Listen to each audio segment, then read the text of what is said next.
हाय, आपके साथ मैं हूँ Surabhi Sharma. India TV YouTube channel subscribe करिए, बेल आइकन दबाएं।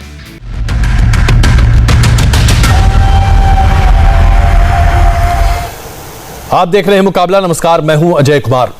उत्तर प्रदेश में विधानसभा के चुनाव होने में 7-8 महीने का वक्त बचा है, लेकिन इसके साथ ही मुस्लिम वोट बैंक की लड़ाई जबरदस्त तरीके से तेज हो चली है। उत्तर प्रदेश में मुस्लिम वोट बैंक पर अब तक 3 सबसे बड़े दावेदार दिखाई देते थे: समाजवादी पार्टी, बीएसपी और कांग्रेस। लेकिन अब असदुद्दीन ओवैसी की MIM इस पूरे मैदान में कूद पड़ी है और असदुद्दीन ओवैसी खुलकर अब हिंदू और मुसलमान का विभाजन सबके सामने रख रहे हैं। असदुद्दीन ओवैसी के टारगेट पर अखिलेश यादव हैं, जो कि सबसे ज्यादा मुस्लिम वोट बैंक पर अपना दावा लगातार करते चले आए हैं, क्योंकि समाजवादी पार्टी के साथ मुस्लिम वोट बैंक को लगातार देखा जाता रहा है MY समीकरण के आधार पर। असदुद्दीन ओवैसी का कहना है कि समाजवादी पार्टी की तरफ से कई मुस्लिम पंचायत सदस्य तो चुने गए, लेकिन पंचायत अध्यक्ष नहीं बना पाए। आखिरकार क्यों? ओवैसी ने सिर्फ अखिलेश यादव को नहीं, बल्कि उत्तर प्रदेश के मुख्यमंत्री योगी आदित्यनाथ पर भी हमला बोला है। उन्होंने ट्वीट किया और लिखा कि उत्तर प्रदेश में 19% आबादी वाले मुसलमानों का एक भी जिला अध्यक्ष नहीं है। उत्तर प्रदेश में सियासी, मवाशी और सामाजिक तौर पर मुसलमानों को दूसरे दर्जे का शहरी बना दिया गया है। आखिरकार ओवैसी साबित क्या करना चाहते हैं? क्या वो 1938 वाली मुस्लिम लीग की तरह उत्तर प्रदेश में एक नई मुस्लिम लीग को जन्म देना चाहते हैं? क्या MIM आज एक नई मुस्लिम लीग के तौर पर उत्तर भारत में दिखाई देगी? उत्तर प्रदेश के चुनाव के नए प्लेयर ओवैसी जिस तरह से खेल रहे हैं, उससे उत्तर प्रदेश के 2022 के दंगल का जबरदस्त दिलचस्प आयाम सामने आता हुआ दिखाई दे रहा है। उत्तर प्रदेश के मुख्यमंत्री योगी आदित्यनाथ ने ओवैसी के इस चैलेंज को स्वीकार किया है। उन्होंने क्या कहा, पहले ये देखिए। ओवैसी जी देश के बड़े नेता हैं और देश के अंदर प्रचार में जाते हैं, उनका अपना एक जनाधार है। अगर उन्होंने भारतीय जनता पार्टी को चैलेंज किया तो भारतीय जनता पार्टी का कार्यकर्ता उनके चैलेंज को स्वीकार करता है। भारतीय जनता पार्टी की सरकार बनेगी, कोई संदेह नहीं होना चाहिए। इस नए भारत के नए उत्तर प्रदेश के लिए जब उत्तर प्रदेश की जनता जाति, मत, मजहब, क्षेत्र और भाषा से ऊपर उठ करके आगे बढ़ने के लिए तत्पर हो, तो ये सब गठबंधन कुछ नहीं कर सकते। भारतीय जनता पार्टी और सहयोगी दलों के लोग, हमारे सहयोगी दल मिलकर के प्रचंड बहुमत के साथ इस चुनाव में फिर से 2022 में प्रचंड बहुमत के साथ चुनाव जीतेंगे।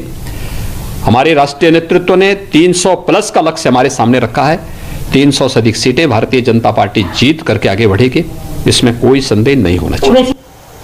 कोई संदेह नहीं है योगी आदित्यनाथ को कि 300 प्लस का लक्ष्य वो पूरा करेंगे और उस लक्ष्य को आगे बढ़कर स्वीकार करते हैं। हालांकि एक बात मानना पड़ेगा कि असदुद्दीन ओवैसी को देश के बड़े नेताओं में मान रहे हैं उत्तर प्रदेश के मुख्यमंत्री योगी आदित्यनाथ। उत्तर प्रदेश की राजनीति में ओवैसी आखिरकार इतने एक्टिव क्यों हो रहे हैं?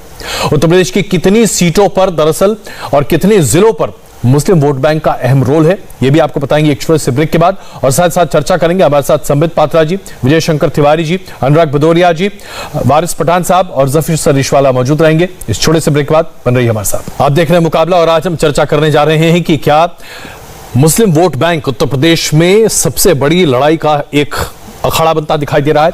उत्तर प्रदेश में ओवैसी इतनी जोर शोर से क्यों मुस्लिम वोट बैंक की चर्चा कर रहे हैं? दरअसल उत्तर प्रदेश में 143 ऐसी सीटें हैं जहां पर मुस्लिम वोट बैंक का अच्छा खासा प्रभाव है। 70 सीटें हैं जिसमें 20 से 30% मुस्लिम वोटर हैं जो यहां पर काफी मायने रखते हैं, और 73 ऐसी सीटें हैं जिसमें 30 से 45% मुस्लिम वोटर हैं। जाहिर सी बात है, हार और जीत का फैसला मुस्लिम वोट बैंक यहां बड़े पैमाने पर कर सकता है।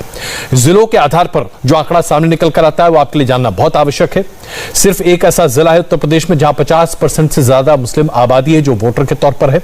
राज्य में 5 ऐसे जिले हैं जहां 40 से 50% आबादी मुस्लिम की है और वो यहां पर वोटर हैं। 7 ऐसे जिले हैं जहां 30 से 40% वोटर मुसलमान हैं उत्तर प्रदेश में, और यह तय करेंगे कि किसकी सरकार बनेगी। जबकि 6 ऐसे उत्तर प्रदेश के जिले हैं जहां 20 से 30% वोटर मुसलमान हैं। अब इस आंकड़े के साथ आप समझ जाइए कि आज असदुद्दीन ओवैसी लगभग 19 से 20% मुसलमानों की बात क्यों कर रहे हैं, क्यों 2022 का चुनाव उनके लिए इतना महत्वपूर्ण है। MIM पार्टी पूरी कोशिश करेगी कि आइंदा विधानसभा के चुनाव में योगी आदित्यनाथ और बीजेपी की सरकार को शिकस्त दी जाए। ये तो हमारा शुरू से स्टैंड रहा है और हम भागीदारी संकल्प मोर्चा का हिस्सा हैं, जिसके ओम प्रकाश राजभर उसके कन्वीनर है। हमारी पूरी कोशिश होगी, यकीनन कोशिश होगी, क्यों ना हो। डेमोक्रेसी में हमको ये पूरा इख्तियार हासिल है, क्योंकि योगी सरकार कोविड के दौरान गंगा के ऊपर नदी के किनारे लाशों के अंबार पड़े हुए थे, तो उसका तो बोलना पड़ेगा।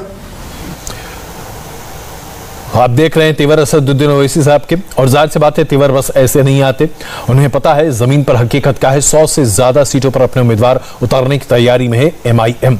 इसी मुद्दे पर चर्चा करेंगे समित पात्रा जी बीजेपी से, राजीव राय जी हमारे साथ मौजूद रहेंगे समाजवादी पार्टी से, वारिस पठान साहब MIM से, विजय शंकर तिवारी जी विश्व हिंदू परिषद से, और जफर सरिशवाला इस्लामिक स्कॉलर हमारे साथ मौजूद रहेंगे। चर्चा बस छोटे से ब्रेक के बाद बन रही है हमारे साथ। तो उत्तर प्रदेश चुनावों को लेकर मुस्लिम वोट बैंक पर हो रही है जबरदस्त सियासत, और इसे पर आज है हमारा मुकाबला। समित पात्रा जी, राजीव राय जी, वारिस पठान साहब, विजय शंकर तिवारी और जफर सरिशवाला हमारे साथ मौजूद हैं। चर्चा की शुरुआत मैं वारिस पठान साहब आप ही के साथ करूं, लेकिन एक शेर पढ़कर सुनाता हूं और उसके आधार पर मुझे उम्मीद है कि आप एक सटीक जवाब जरूर देंगे। मशहूर शायर हैं परवीन शकीर साहब, उन्होंने लिखा है, वो तो खुशबू है हवाओं में बिखर जाएगा, मसला फूल का है, फूल किधर जाएगा। तो कहां जाएगा मुसलमानों का फूल? तो मैं भी एक थोड़ा शेर से ही शुरू करता हूं अजय साहब जी। हम आ भी करते हैं तो हो जाते हैं बदनाम, और वो कत्ल भी करते हैं तो चर्चा नहीं होता। आप सुनिए, अब यूपी के अंदर अगर आप देखें तो 19% वहां पर मुस्लिम आबादी है। हम लोग लड़ रहे हैं, बिल्कुल इस बार चुनाव लड़ रहे हैं हम। OP राजभर साहब की जो पार्टी है संघर्ष मोर्चा भागीदारी, उसके साथ में हम मिलकर लड़ रहे हैं। 100 सीटों के ऊपर तैयारी कर रहे हैं, देखते कितने लड़ रहे हैं। मगर उत्तर प्रदेश में हो क्या रहा है आप ये देखिए, 19% मुसलमान होने के बाद भी आज 2012 में, थोड़ा आंकड़ा बताता हूं, 64 विधानसभा में यूपी के MLAs थे। उसके बाद 2017 में 23 पे आ गए। क्यों आए? हम तो नहीं लड़े थे। अब मुस्लिम MLAs अगर कम होते जाएंगे, मुस्लिम रिप्रेजेंटेशन कम होगा, तो साहब ये तो जो चूक है ना उन लोगों की। अब जो समाजवादी पार्टी है जो बोलती है कि हम ही एक ओपोनेंट पार्टी है बीजेपी की, तो मैं पूछना चाहता हूं समाजवादी पार्टी से, उनके प्रवक्ता यहां बैठे हुए, कि आपकी पार्टी के 800 अभी जो जिला परिषद का चुनाव हुआ था उसमें जीत के आए थे, उसमें से सिर्फ 5 ही क्यों अध्यक्ष बने? बाकी के सब कहां चले गए थे? बीजेपी की गोद में जाके बैठ गए क्या? और आप हमारे सर पे ठिकरा फेंकते हो कि हम आए वोट काटने। नहीं साहब, हम वोट काटने किसी का नहीं आए, हम आए पॉलिटिकल एम्पावरमेंट करने। जो यूपी के हालात है बद से जो बदतर होते जा रहे हैं उसको सुधारने आ रहे हैं। हम हमारी बात जनता के सामने, लोगों के सामने रखना जानते कि देखो ये बात है। अब बीजेपी की तो सब क्या कह रहे हैं आप तो खुद देख सकते हो, बीजेपी ने तो एक भी मुस्लिम को टिकट दिया ही नहीं था, तो सवाल ही नहीं आता रिप्रेजेंटेशन का। आप 4.5 साल में योगी जी वहां के मुख्यमंत्री बन के रहे, आप देखिए यूपी के हाल क्या हो गए, बद से बेहाल, क्राइम रेट हाईएस्ट, रेप में सबसे आगे। और कोविड के टाइम में तो पूरे देश ने नहीं पूरी दुनिया ने देखा यूपी का नक्शा किस तरह से बता रहा था। गंगा किनारे पे लोगों की लाशें हमने तैरती हुई देखी है, हमारे हिंदू भाई बहनों की, जिनको पूरी तरह से क्रियाक्रम तक जिनका नहीं हो सका। मुसलमानों को कब्रिस्तान के बाद लाशें देखी, ऑक्सीजन के बिना बच्चे मर गए अस्पतालों के अंदर। वारिस भाई आपने तो दुनाली निकाल ली है, बेकसूर बेगुनाहों को उठा के जेलों में डाल दिया गया।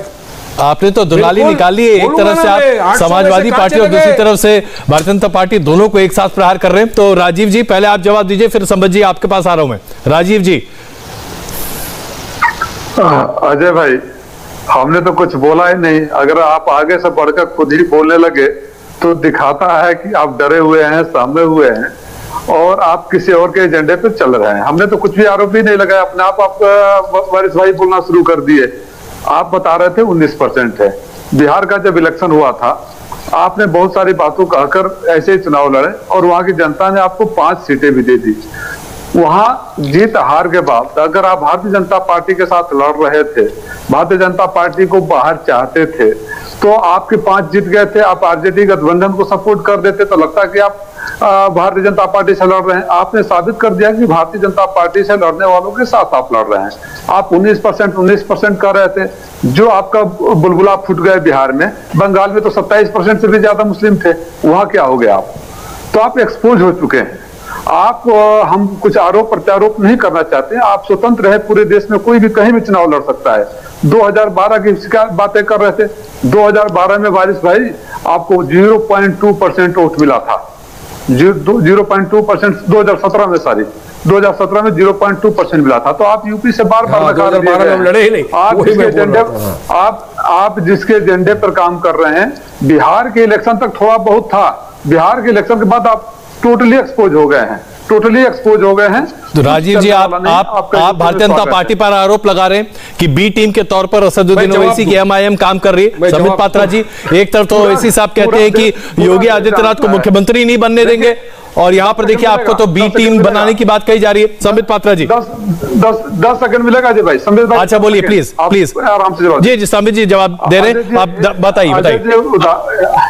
अजय जी, उदाहरण दूं, कल मैंने एक चैनल पर एमआईएम के प्रवक्ता के साथ था, और मैंने जब उनको याद दिलाया यूपी का इतिहास, तो भारतीय एमआईएम के प्रवक्ता ने कुछ नहीं बोला। भारतीय जनता पार्टी के प्रवक्ता तिलमिला के वकील की तरह बोलने लगे, आपका बिहार में कितना % वोट था, इनका ज्यादा वोट आएगा। ये क्यों इतने बेचैन है कि ज्यादा वोट इनके आए? अच्छा चलिए, संबित जी तिलमिलाएंगे ऐसा मुझे लगता नहीं है। संबित जी डॉक्टर है ना, तो तिलमिलाते नहीं, तिलमिलाने की कोशिश करते हैं। जी संबित जी, कोई बात नहीं। अजय जी, मैं 2 चीजें यहां रखना चाहूंगा। पहले तो देखिए, ये लोकतंत्र है, हर कोई घर कहीं से चुनाव लड़ सकता है और अपनी रणनीति बना सकता है।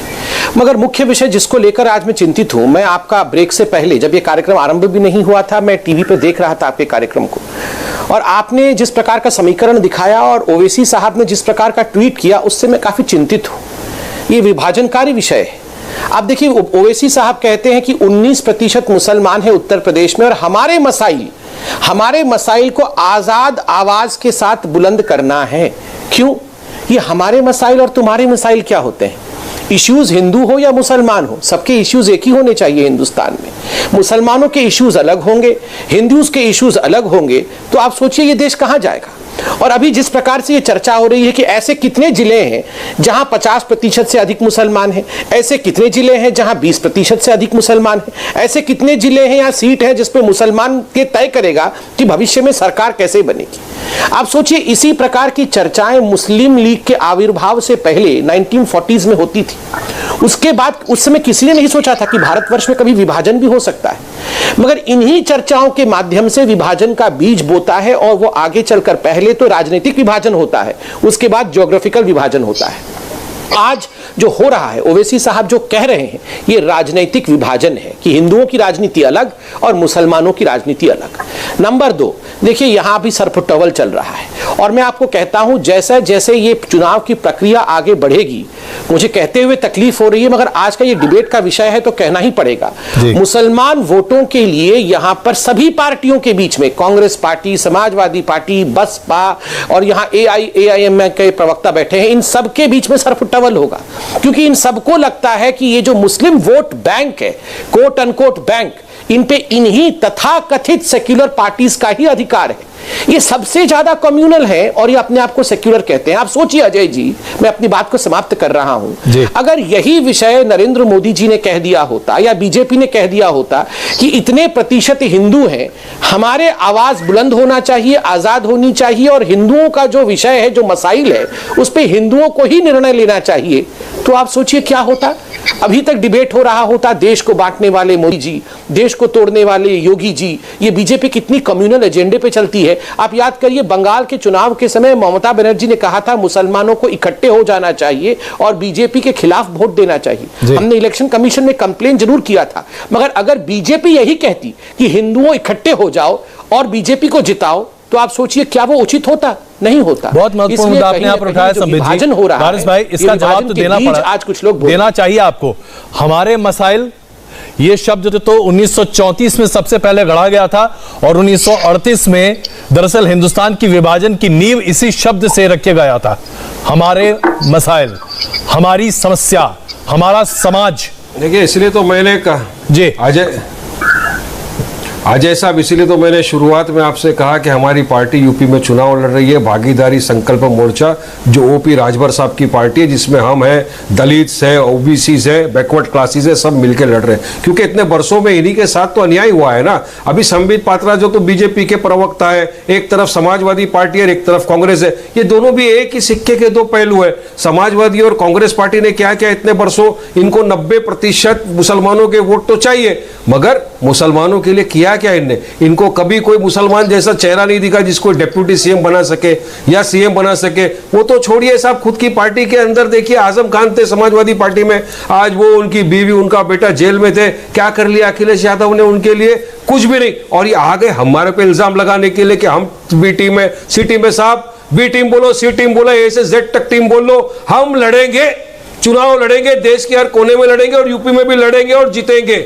क्योंकि यूपी की जनता समझदार है। यूपी की जनता को एक वैक्यूम जो मिला हुआ है, वो वैक्यूम वो फिल करना है। अगर बताइए अजय भाई, अगर मैं चाहता हूं कि वहां पर जाकर मैं लोगों को एम्पावरमेंट करूं, क्यों लोग पॉलिटिकल एम्पावरमेंट कहां है इनके राज्य में? देखो बीजेपी तो मुसलमानों को एक सीट देगी नहीं, और संबित पात्रा बोल रहे हैं हम ऐसा बोलेंगे तो कैसा होगा। अरे आप एक सीट तो दीजिए, पहला एक टिकट तो दीजिए किसी मुस्लिम को। संबित जी, एक सीट देने के लिए तैयार हैं आप? इस देश के नागरिक हैं, हमको सेकेंडरी सिटीजन क्यों बनाना चाहते हो? सेकेंडरी सिटीजन और एक सीट, इतना ही चाहते हैं वारिस पठान साहब आपसे? देखिए, आप ये डिबेट देख लीजिए। मैं तो जनता को भी कहूंगा, डिबेट जनता देख रही है। क्या कहीं भी आपको लग रहा है कि वारिस पठान जी यहाँ पर सेकेंडरी सिटीजन है? या अभी इसके बाद आप जफर सरेशवाला जी को सुनेंगे, इनमें से कोई आपको ऐसा लग रहा है कि हिंदुस्तान ने हमारे इन दोनों भाइयों को सेकेंडरी सिटीजन के रूप में रखा है? बिल्कुल नहीं। खुद प्रमाण है आपके सामने, ये डिबेट में दोनों भाई हमारे बैठे हुए हैं, अपने विषयों को रखेंगे। दूसरी बात है, देखिए माफ करिएगा, 100 करोड़ वर्सेस 15 करोड़ डायलॉग था वारिस भाई का। इन्होंने खुद भरे सभा में ओवैसी जी के प्रेजेंस में कहा, वो रॉन्ग है वर्सेस 15। बताओ, उसका मैंने क्लैरिफिकेशन भी दिया। अब चिल्ला के कोई लाभ नहीं है, मुझे बोलने दीजिए। देखिए ये बताइए, ये मुझे सेकेंडरी सिटीजन तो मत बनाइए डिबेट में, मैं कंप्लीट कर लूं, फिर आप बोलिएगा मेरे भाई, मैं कंप्लीट कर लूं आपकी। हाँ please please please Amit ji complete कीजिए। देखिए 100 करोड़, हाँ 100 करोड़ वर्सेस 15 करोड़, ये तो पूरे हिंदुस्तान ने सुना हुआ है, हमने सबने टीवी पे देखा हुआ है। यही सबसे दुखद विषय है और ये खतरनाक है। ये 100 करोड़ वर्सेस 15 करोड़ कभी हिंदुस्तान में नहीं होना चाहिए। और वारिस भाई, आपने कहा कि इतने प्रतिशत मुसलमान हैं तो एक डिप्यूटी चीफ मिनिस्टर या चीफ मिनिस्टर मुसलमान होना चाहिए। और एक अच्छे पॉलिटिशियन को डिप्यूटी चीफ मिनिस्टर या चीफ मिनिस्टर होना चाहिए, धर्म के आधार पर नहीं। अगर मैं पलट कर कह दूं कि क्या यही फॉलो आप कश्मीर में करते हैं? कश्मीर में कभी आप चीफ मिनिस्टर हिंदू को बनाने की बात करते हैं? कश्मीर में कभी एक डिप्यूटी चीफ मिनिस्टर हिंदू हो जाए ये बात करते हैं? नहीं।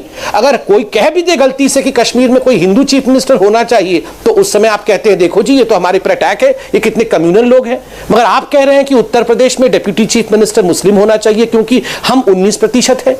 ये किस प्रकार का दोगलापन है? किस प्रकार की दोहरी नीति है?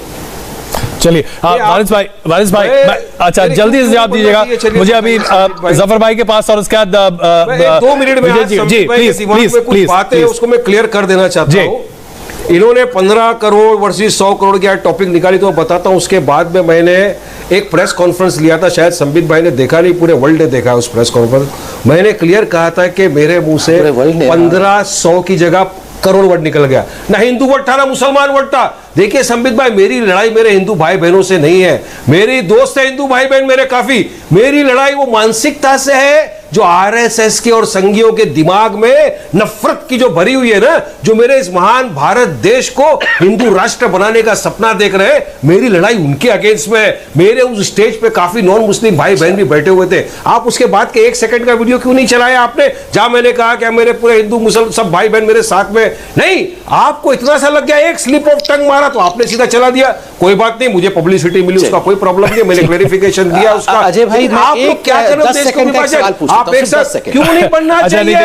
ये जरा नाइंसाफी हो जाएगी विजय जी के साथ और सरीशवाला जी के साथ, इसलिए मैं पहले सरीशवाला जी के पास चल रहा हूं। सरीशवाला जी, जिस तरह से मुस्लिम वोट बैंक को अब देखा जा रहा है, MIM कह रहा है कि भाई हमारे मसाइल का हल नहीं हो पा रहा है, हमें सेकंड ग्रेड सिटीजन बनाया जा रहा है, क्या ये वास्तविकता है?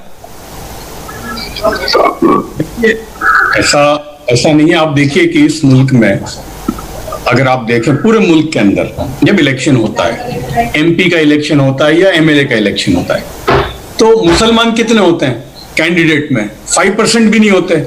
तो मुसलमान कभी भी मुसलमान देख के वोट नहीं करता। ये तो आपने देखा होगा कि कभी भी मुसलमान ये देखता है कि कैंडिडेट कौन है, वो ये कभी नहीं देखता कि ये हिंदू है कि मैं सामने मुसलमान। बल्कि आपको कई मिसालें ऐसी मिलेंगी कि जहां मुस्लिम कैंडिडेट है और हिंदू कैंडिडेट है और मुसलमानों की वोट बहुत ज्यादा है और वो हिंदू कैंडिडेट जीता है। तो मुसलमान जब वोट करता है तो वो ये कभी भी नहीं देखता कि सामने कैंडिडेट कौन से मजहब का है, वो कैंडिडेट देखता है या पार्टी देखता है। एक और बात मैं यहां कहूंगा ओवैसी साहब के मुतालिक, क्योंकि ओवैसी साहब ने जो बात कही, उनके ट्वीट को मैंने पढ़ा, उन्होंने कहा भाई संविधान तरीके से हम मैदान में उतरेंगे और जो कॉन्स्टिट्यूशनल दायरा है उसके जरिए हम अपनी शाख बनाएंगे।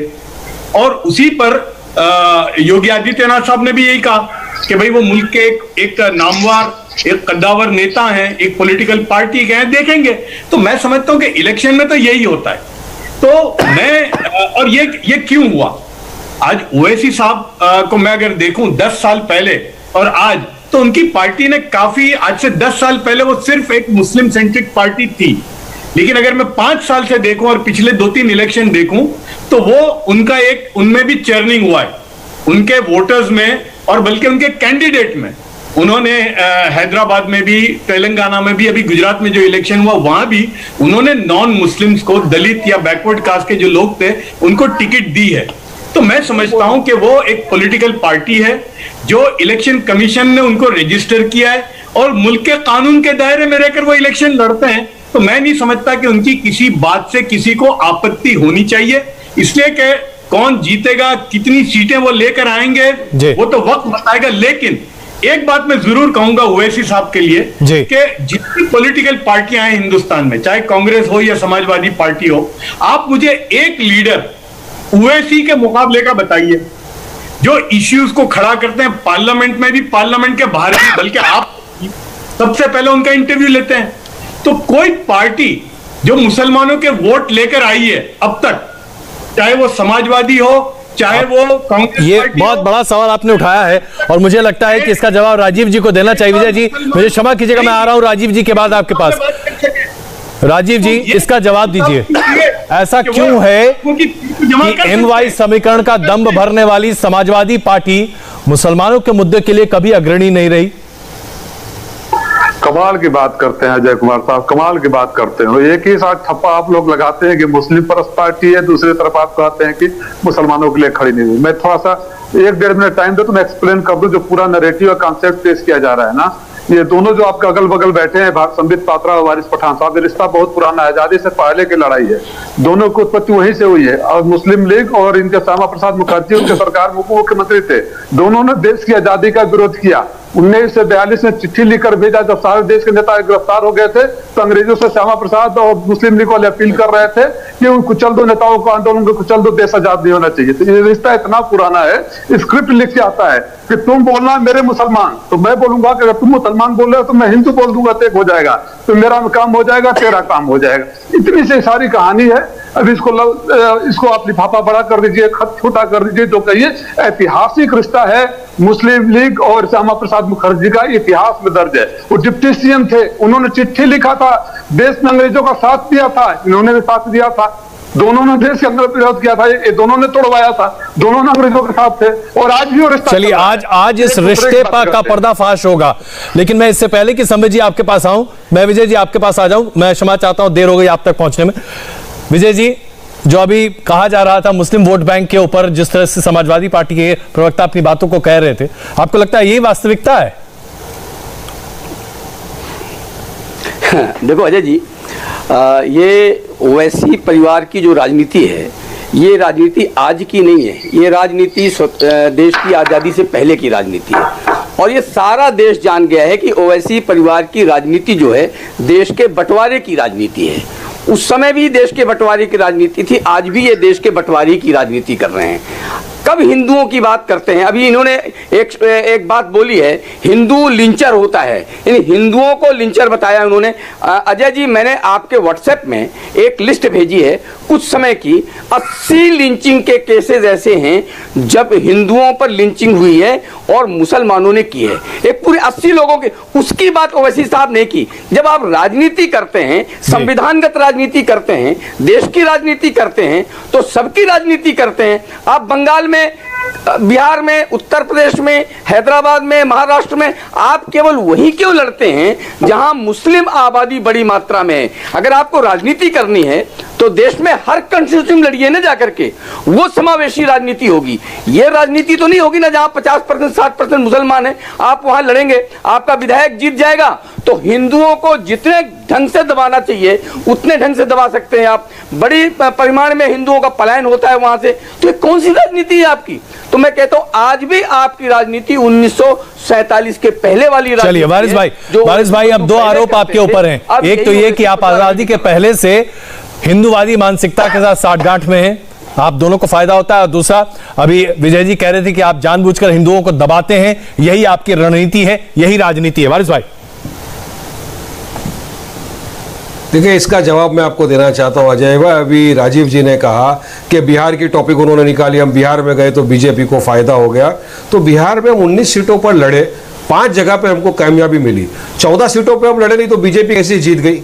अरे इनमें ताकत नहीं है बीजेपी को हराने की, तो ये पूरा ठेकड़ा जो हार का हमारे सर पे डाल देते हैं। अब राजीव जी को मैं पूछना चाहता हूं, 2012 में समाजवादी पार्टी के अखिलेश यादव ने कहा था कि अगर हम सत्ता में आएंगे तो 12% रिजर्वेशन हम मुसलमानों को देंगे जॉब और एजुकेशन में, लिख के दिया था, मैनिफेस्टो में था।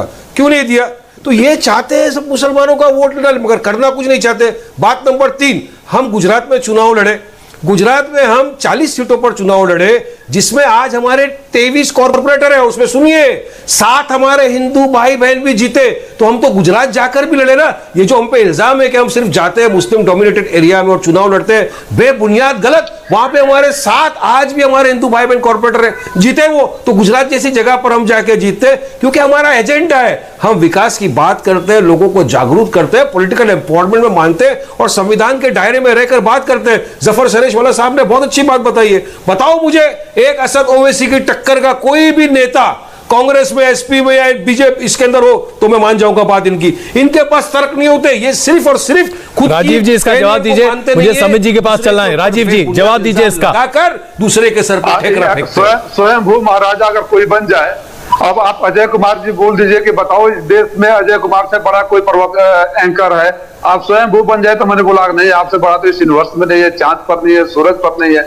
मैं तो ये जानता हूं कि जो जितने मुस्लिम मिनिस्टर्स और मुस्लिम, इनको सफाई भी देना नहीं है, उत्तर प्रदेश की जनता जानती है, वो इतिहास में है और उसके लिए हमें बदनाम किया जाता रहा। आज इनको सूट कर रहा है। और ये बता रहे थे ना विजय साहब कि वहीं क्यों लड़ते हो जहां जाकर मुस्लिम ज्यादा होते हैं। अरे तो आप जहां आप लड़वाते हैं वहां लड़ते हैं, आप कहते हैं मुस्लिम ज्यादा है, जाओ वोट काट लो, हमारी सीटें निकल जाएगी, नहीं तो क्यों नहीं जीत जाते हैं? सीधी सीधी बात है। तो मैंने बोला ना, पुराना रिश्ता है, कई पीढ़ियों का रिश्ता है, आजादी से पहले का रिश्ता है। समित जी आजादी से पहले का रिश्ता है, इस रिश्ते का पर्दाफाश तो आज आप कर ही दीजिए साहब। चलिए, अरे इतिहास में दर्ज है। देखिए ऐसा है, मुझे तो बड़ा आश्चर्य हो रहा है। ये समाजवादी पार्टी कह रही है कि भारतीय जनता पार्टी और मुस्लिम लीग में कोई फर्क नहीं है, भारतीय जनता पार्टी का मुस्लिम लीग से आजादी से पहले का रिश्ता था। तो पहले ये तय तो कर लें, हम कम्युनल हैं या हम सेक्युलर हैं। वो लोग जो हमेशा हर दिन पानी पी पी के हमें कोसते हैं, कहते हैं कि भारतीय जनता पार्टी तो एंटी मुस्लिम। सर मैं तो बीच में बोला नहीं था सर, शांति से सुन लीजिए। और मैंने आपको इस भड़काने की कोशिश भी नहीं की है, आप अपने आप ही तिलमिला जा रहे हैं। मैं बोल लूं पूरा, फिर आप बोलिएगा। देखिए अजय जी, आप खुद बताइए, ये वही लोग हैं जो पानी पी पी के कोसते हैं और कहते हैं भारतीय जनता पार्टी तो एंटी मुस्लिम पार्टी है, मुस्लिमों के खिलाफ षड्यंत्र करती है, मुस्लिमों का लिंचिंग कर देती है, और आज डिबेट में कह रही है ये तो मुस्लिम लीग है। बताइए, कमाल है, हम मुस्लिम लीग हैं और हम एंटी मुस्लिम भी हैं। पहले आप आज अखिलेश जी से फोन करके बात कर लीजिए, अभी ब्रेक होगा, ब्रेक में बात कर लीजिएगा कि दोनों में से क्या बोल रहा है, या तो हम मुस्लिम लीग है या तो हम एंटी मुस्लिम है, आप डिसाइड कर लीजिए। नंबर 1। नंबर 2, देखिए ठीक बात है, मैं तो मानता हूं कि असदुद्दीन ओवैसी और अखिलेश यादव दोनों टक्कर के नेता हैं, दोनों के बीच में कंपटीशन हो। हाँ, प्रियंका गांधी जी भी हैं, तीनों टक्कर की नेता हैं, तीनों अच्छा बोलते हैं, अच्छा नेतृत्व भी कर रहे हैं। तीनों के बीच में बिल्कुल कंपटीशन होना चाहिए। कौन कितना वोट ले सकता है, ठीक बात है, डेमोक्रेटिक कंट्री है, कौन कितना वोट ले सकता है ये हो सकता है, ये जनता तय करेगी।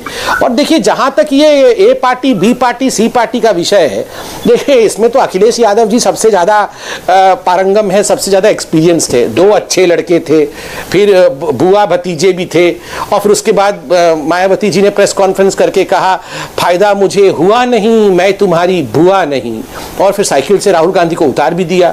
अभी आम आदमी पार्टी के साथ भी मिल रहे हैं, गुफ्तगू चल रही है। अब पता नहीं कल को अगली बार चुनाव में हो सकता है असउद्दीन ओवैसी जी और अखिलेश यादव जी भी बात करें साइकिल में, हो सकता है ओवैसी जी भी बैठ के चले। ये तो सबसे मिल रहे हैं, कोई बात नहीं, आप लोग गठबंधन करिए, साथ में लड़िए, जो आपकी मर्जी करिए। हम 300 चलिए एक छोटा जवाब दीजिएगा समित जी का, फिर वारिस जी इंतजार कर रहे हैं समित जी का जवाब देने के लिए। जी संबित पात्रा भाई डॉक्टर हैं स्पिन करने के लिए, बातों को तोड़ने के लिए, झूठ को पैदा करने के लिए है, न कोई तिलमिलाना है। संबित पात्रा, मैंने बोला आप दोनों दुकान चलाते हो, उसको भड़काते हो, उसको बढ़ाते हो, दोनों का एग्जिस्टेंस है, दोनों कम्युनल हो, दोनों देश के गद्दार हो, ऐतिहासिक गद्दार हो, अंग्रेजों के साथ रहे हो और अखिलेश जी की तुलना कर रहे हो ना संबित भाई। और हमारे यहाँ व्हाट्सएप यूनिवर्सिटी नहीं चलता है कि मैं पूछ क्या करूं, हम बहुत क्लियर रहते हैं, हम बहुत क्लियर रहते हैं, जो इतिहास में लिखा वही बोल रहा हूँ, कहीं व्हाट्सएप यूनिवर्सिटी से नहीं लिखा हूँ। आप गूगल करिए, वहां लिखा हुआ है कि आपने चिट्ठी लिखा था, आपने गूगल करिए, आपने लिखा था कि यूनाइटेड बंगाल का विरोध किया था, आप गूगल करिए, आपने लिखा है, आर्काइव पे चले जाइए, गूगल भी झूठा होगा, ये सब लिखा हुआ है। मुंह बनाने से, नौटंकी करने से सच झूठ नहीं बन जाएगा, ठीक है ना। कॉमेडी बहुत हो जाती है, सीरियस नोट पर बात करता हूँ, तथ्यों के साथ बात करता हूँ, उसे बात करिए। अखिलेश जी से क्या पूछना है, आप जाकर व्हाट्सएप यूनिवर्सिटी और जीआईटी से वालों से पूछिएगा और झूठ बेचिएगा। चलिए ठीक है जी, संजय जी जवाब दें इसका प्लीज। संजय जी, अखिलेश जी 10 सेकंड ले लो। जी जी प्लीज संजय। अखिलेश जी देखिए, इन्होंने सही कहा था, मैं बात ही ऐसा कर देता हूं कि कई बार राजीव भाई तिलमिला जाते हैं। मैंने क्या गलत बात कहा? मैंने कहा आप डिसाइड कर लीजिए कि हम मुस्लिम लीग हैं या हम एंटी मुस्लिम हैं, तो इसमें इतना तिलमिलाने की और व्हाट्सएप और गूगल में जाने की क्या आवश्यकता थी? ये तो बड़ा सिंपल सा सवाल। मैं बीच में नहीं बोला, तिलमिलाइए मत प्लीज, तिलमिलाइए मत, शांति से सुनिए। उसके बाद आपकी भाई साहब तिलमिला रहे हैं, वो दिख रहा है टीवी पे ना, टीवी पे दिख रहा है। अजय भाई आप सच बोल दीजिए ना, कभी अजय भाई इनसे पहले बुलवा लीजिए, या तो फिर मैं बोल लूं, कभी सच तो बोल मैं बोल लूं आराम से। अजय जी कभी सच तो बोल लूं। अजय जी, अजय जी अजय जी जी समझ जी बोलिए प्लीज। चुनाव आगे बढ़ेगा जी, जैसे जैसे ये चुनाव आगे बढ़ेगी, आप देखेंगे ये सो कॉल्ड सेक्युलर फोर्सेस जो हैं, इनकी तिलमिलाहट ऐसी ही बढ़ेगी, क्योंकि इनको लग रहा है इनका वोट बैंक डिवाइड हो जाएगा। इनको लग रहा है, अजय जी देखिए ये लगातार बीच में बोलेंगे। अच्छा राजीव जी सुन तो लीजिए, क्योंकि राजीव जी सुन लीजिए, जवाब दीजिएगा, वक्त है अभी हमारे पास। जी समित जी प्लीज। नहीं, अजय जी से बोल दीजिए कि जो तथ्यों वाली देखिए अजय जी, मैं एकदम नहीं बोलूंगा, मैं सुनता रहूंगा आराम से। अच्छा सुनिए ना राजीव जी सुनिए ना जरा, वो आप डिसाइड नहीं करेंगे कि क्या तथ्य है क्या तथ्य नहीं है जी। चलिए समित जी प्लीज, जनता करें। समित जी आगे बढ़ते हैं, राजीव जी प्लीज सुनिए। अजय जी आप देखिएगा, इनकी तिलमिलाहट और ज्यादा, इनकी बेचैनी बढ़ेगी समय के साथ। इन सबने सोचा था कि मुस्लिम वोट बैंक के ऊपर इनका अधिकार है, कुछ काम नहीं करना है मुसलमानों के लिए, बस मुस्लिम के ऊपर इनका अधिकार है, वो वोट इन्हीं को मिलेगा। और आप देखिए प्लीज अजय जी, मैं कंप्लीट कर लूं अजय जी, तो मैं भी राजीव जी जरा थोड़ा सा धीरज सर, थोड़ा खुशी बांध कर रखिए, जी समित जी। हाँ देखिए अजय जी, ये समाजवादी पार्टी मुलायम सिंह यादव, हम सम्मान करते हैं उनका, वो अपने आप को कहते थे मैं मुल्ला मुलायम हूं, और तो और MY, ये जो MY समीकरण है, ये तो बड़े गर्व से कहते थे हम MY समीकरण के साथ। मायावती जी कहती थी हम DM समीकरण के साथ, दलित और मुस्लिम समीकरण के साथ आगे बढ़ेंगे। अब ले लीजिए MM समीकरण आ गया, मुस्लिम मुस्लिम मुस्लिम मुस्लिम मुस्लिम समीकरण, M समीकरण। अब लीजिए क्या करिएगा, आप सबका M निकल कर इनके पास चला जाएगा। अब तिलमिलाहट तो होगी ही, ये DM और MY लेके बैठे थे, आ गए असउद्दीन जी M लेके। अब लीजिए लड़िए आप लोग बैठ के आपस में। राजीव जी देखिए, M to the power of infinity आपके हाथ से निकल रहा भाई। अरे कुछ नहीं, देखिए ना कितने खुश हो रहे हैं, ये सोचे थे मुस्लिम वोट का काटने आ गए। मैं बोला ना कल दूसरा प्रवक्ता तिलमिला का सच बोल दिया। हम खुश हो रहे हैं, आपको आपकी हंसी छुपी नहीं छुप रही है, ये ऐसे इतने खुश क्यों हो रहे हैं? अजय भाई एकदम लटकी हुई है, एकदम लटकी हुई उसी पर। अच्छा चलिए, मैं जरा वारिस भाई को शामिल करता हूँ। वारिस भाई, जिस मुस्लिम वोट बैंक को लेकर इतनी बात हाय तौबा मची है, वो M to the power of infinity, उसी पर तो आप कब्जा करना चाहते हैं ना? देखिए, मैं राजीव जी से बोलूंगा कि राजीव जी, अगर अखिलेश जी को आप फोन लगा ही रहे हो संबित पात्रा के बोलने पर, तो दो सवाल मेरी तरफ से भी पूछ लेना। सवाल नंबर 1 तो ये पूछ लेना कि आपने 2012 के चुनाव में जो घोषणा पत्र था उसमें बोला था कि रिजर्वेशन देंगे 12% मुसलमानों को, अब तक क्यों नहीं दिया। सवाल नंबर 2 उनको ये पूछ लेना कि आपके जो 800 अभी जो जिला परिषद के पंचायत में चुन के आए थे, उसमें से सिर्फ 5 ही क्यों जीते, बाकी के सब कहाँ चले गए, बाकी के सारे बीजेपी की गोद में जाके बैठ गए क्या। ये 2 सवाल पूछ लेना। सवाल नंबर 3 ये पूछ लेना कि आजम खान जो आपके सिर्फ एक ही मुसलमान ये थे, उनके लिए आपने क्या किया। सवाल नंबर 4 अब ये पूछ लेना, क्या आपको यूपी के अंदर कोई डिप्यूटी सीएम या सीएम मुसलमान चेहरा कभी नहीं दिखा। आपको मुसलमानों के वोट तो चाहिए, अभी तो आपने मुसलमानों का बहुत बड़ा सम्मेलन भी रख दिया है। हम जब चुनाव लड़ने को आ रहे तो घबराहट तो शुरू हो चुकी है। तो जरा पूछने लगे सम्मेलन से क्या आप हासिल करोगे, सिर्फ टोपी पहन के जाके शीर खुरमा पीना, इसके अंदर मुसलमान आगे नहीं बढ़ जाएगा। मुसलमान और दलितों की जो दशा हुई है देश में, उसके लिए यूपी के अंदर खास तौर से उसके लिए क्या आपके पास है सुझाव। और संबित पात्रा साहब से मैं एक सवाल करना चाहता हूं। संबित भाई, क्या आपको ये लगता है कि जो पिछले 2 साल में लॉकडाउन की वजह से, कोविड की वजह से जो हुआ, उसमें योगी सरकार सफल रही या फेल हुई।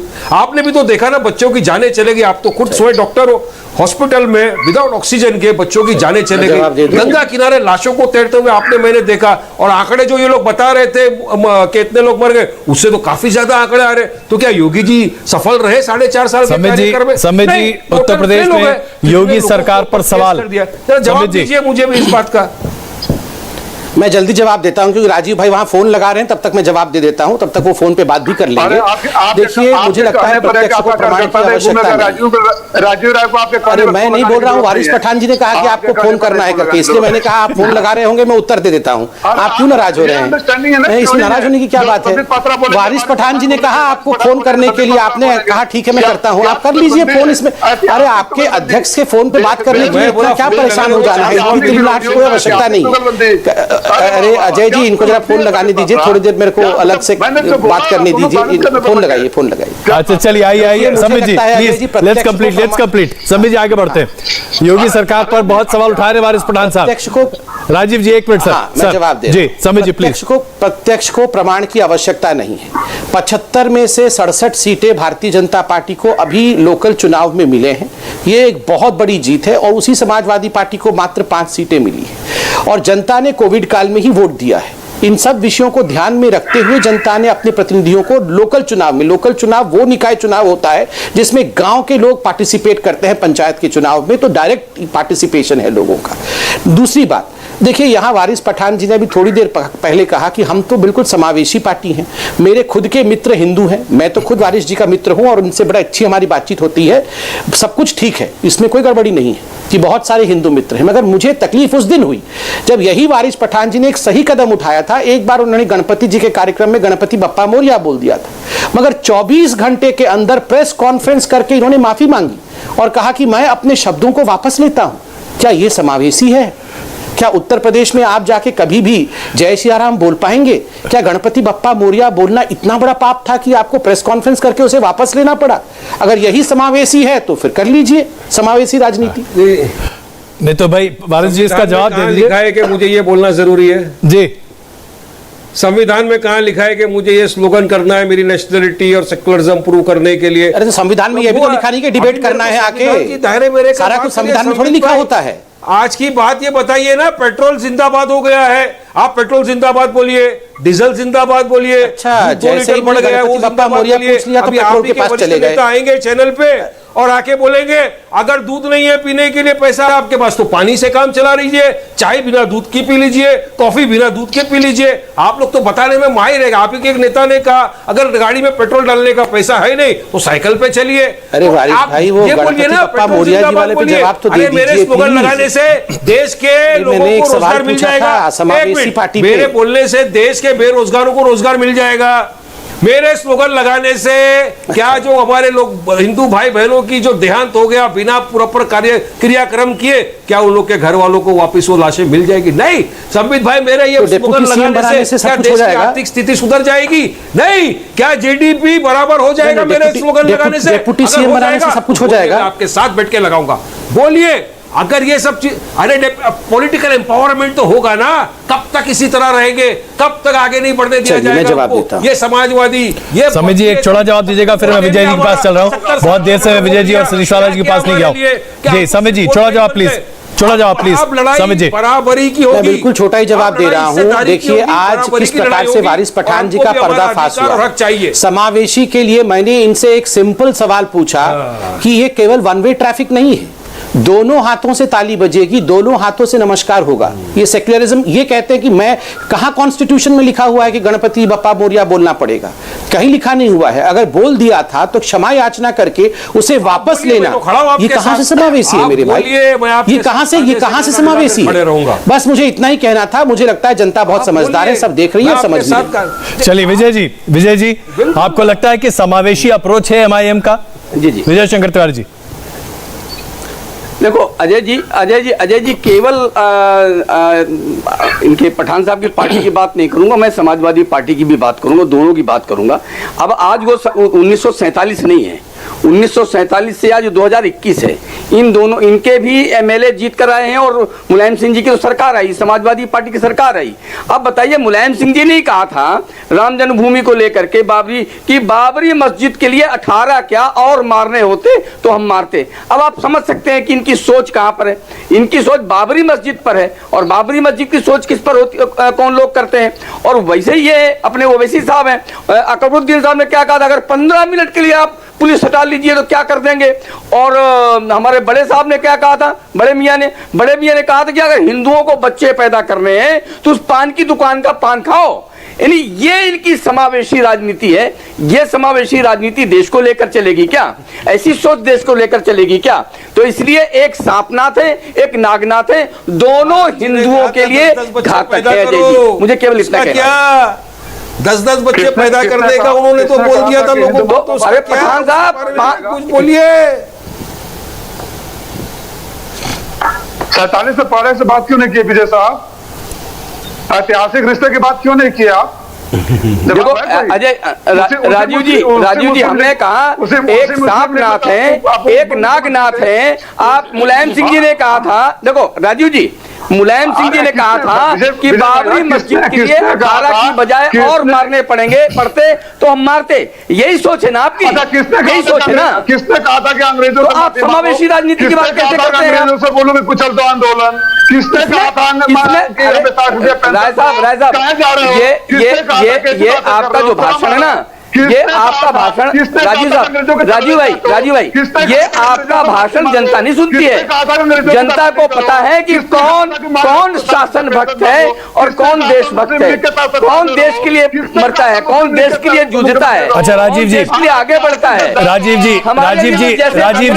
एक बात स्पष्ट कर दीजिए ना। राजीव जी एक बात स्पष्ट कर दीजिए, मुलायम सिंह यादव के बारे में हमेशा ये कहा जाता रहा है, और बीजेपी चाहे संघ परिवार के तमाम घटक दल कहते रहे कि कार सेवकों पर गोली चलाई उन्होंने, और यह बात उनके ऊपर लगातार कही गई, और यही वजह है जिसके लिए उनको मौलाना मुलायम कहा गया। यह आरोप सही है गलत है?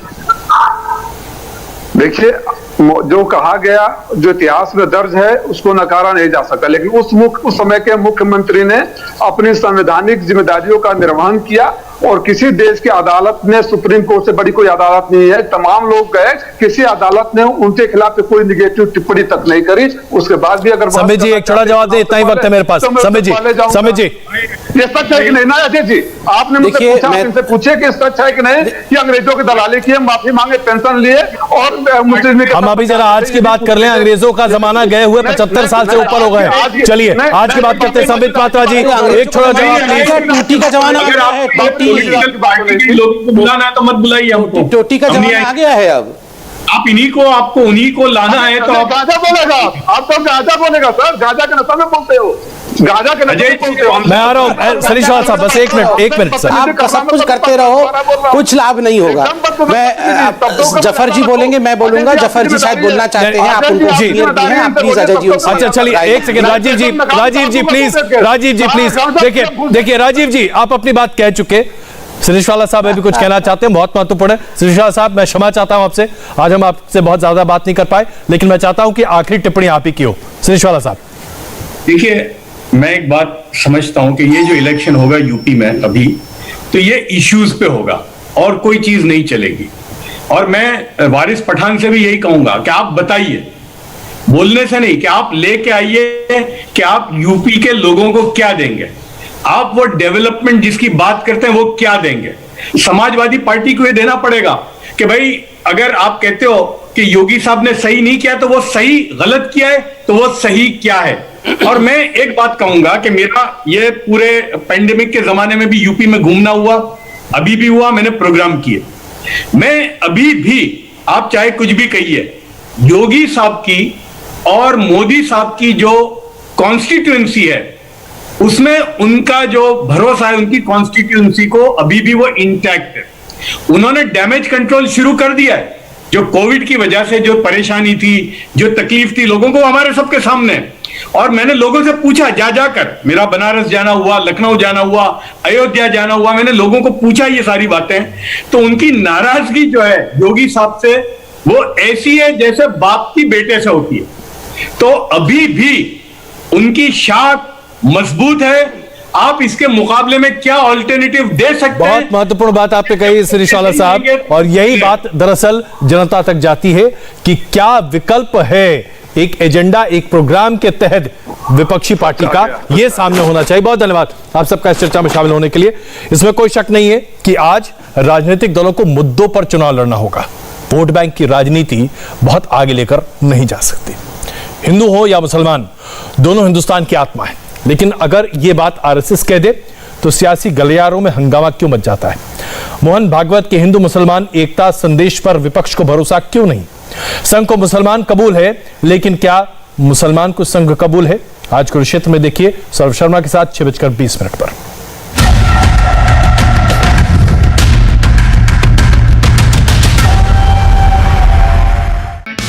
हाय, आई एम सुरभि शर्मा। खबरों से अपडेट रहने के लिए India TV YouTube channel subscribe करिए, साथ में बेल आइकन जरूर दबाएं।